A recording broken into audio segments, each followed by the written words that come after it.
Bonjour mes élèves, aujourd'hui on va parler de la subordonnée interrogative. On a une interrogation indirecte quand la question est rapportée, c'est le style indirect. En règle générale, c'est une question reprise par une personne, c'est le narrateur. Exemple, le médecin lui demanda s'il dormait sous une moustiquaire.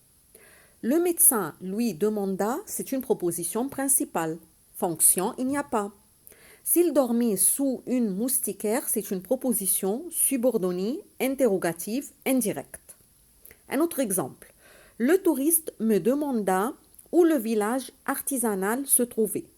Le touriste me demanda, proposition principale. Fonction, il n'y a pas.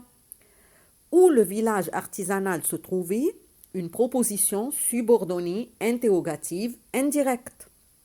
Donc, l'utilisation d'un verbe introducteur exprimant une question, c'est-à-dire demander, ou impliquant une interrogation, par exemple les verbes dire, vouloir, savoir, ignorer, ne pas savoir, montrer, se demander, chercher, expliquer, etc.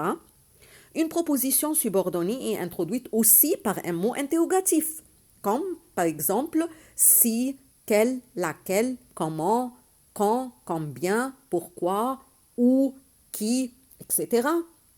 Fonction. La subordonnée interrogative a comme fonction complément d'objet direct du verbe de la proposition principale. Exemple. J'ignore quel chemin mène au village de mon ami. Quel chemin mène au village de mon ami?